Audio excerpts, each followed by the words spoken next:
Сәлеметсіздер ме, құрметті әріптестер? Номер 89 IT мектеп-лицейдің қазақ тілі бірлестігі ұстаз оқса ұлт оқиды жобасы негізінде Смағұл Елубайдың Ақбоз үй шығармасын бірге оқып талдап шықтық. Яғни бұл шығармада қазақ халқының басынан өткен 1931-1933 жылдар аралығындағы ашаршылық кезең баяндалады.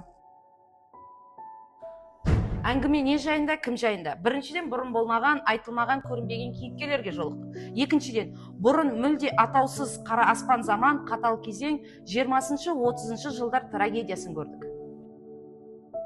Автордың бұл шығармасы дәстүрлі романдағыдай екі ғашықтың махаббатына емес, сол кезеңдегі кедей кембағал жарлы жалғыбайға теңдік алып берем деген жаңа өкіметтің саясаты еді.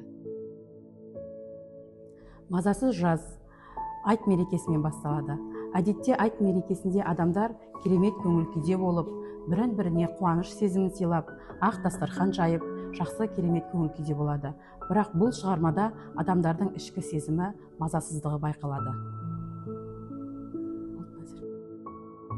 Ауыл бөлімі Ақбоз үй романының ең әсерлі эпизодтарының бірі.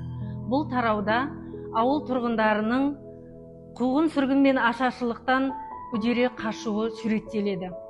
Бірақ ол адамдардың қашуы құтылу емес, үрей мен үміттің арасы болатын. Жаңа өмір бөлімінде кеңестік биліктің орнауы, қазақ ауылындағы тұрғындардың тұрмыс тіршілігі бейнеленеді. Елдің бұрынғы салт дәстүрінен айырылып, сол кезеңдегі қиын тауқымет пен тіршіліктің қиындығы тұрғындардың күресі басталады. Жапа-тармағатай қыз қырқымына дейін қара жұмысқа жегіліп, қолмен кірпіш құйып, үй салып, мектептер салып, басталған ауыл тұрғындарының бір-біріне деген сенімдеріне селкеу түсіп, бір-біріне деген құрметтерінің азайғаны көрінеді. Дүрбелең бөлімінде автор қазақ даласында кең етек алған үрей мен қорқыныш жағдайын бейнелейді. Ұжымдастыру науқаны кезінде халықтың тыныштығы бұзылып, әбден абдырап қалады.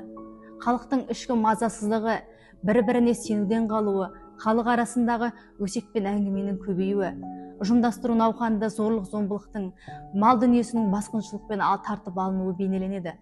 Автор бұл бөлімде халықтың тек сыртқы жағдайындағы дүрбелең емес, адамдардың ішіндегі, халықтың ішіндегі мазасыздықты, жай-күйін, тыныштығын бұзылғанын бейнелейді. Жобалам бөлімінде қазақ даласына келген конфескелеу саясаты жайлы айтылады. Яғни бұл бөлімде шығарманың негізгі кейіпкері Пахридиннің қызы Хансұлуға бір уыс алтын тастап кеткені ол екі жастың ойранына айналады. Яғни бұл жерде конфескелеу саясатына саясатымен орыстар сол отбасын тексеріп келген кезде Хансұлудың сандығынан сол бір уыс алтын шығып, ақыр аяғында сол отбасының ойранын шығарады. Яғни Хансұлуды өз ата-анасының еліне қуғын сүргінменен қудалануына және шегенің түрмеге түсуіне алып келеді.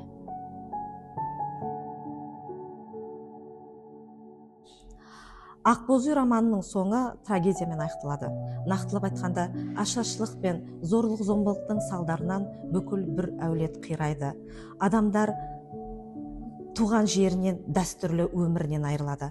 Ақбоз үй еркін көшпелі өмірдің ұлттық болмысының символы ретінде жойылады. Қысқасы, шығарма бақытты аяқталмайды. 1930 жылдың ашаршылықтың кесірінен қазақ халқына әкелген орны толмас қасірет болып аяқталады. Құрметті әріптестер, Смағұл Елубайдың Ақбоз үй шығармасы оқырманға не береді?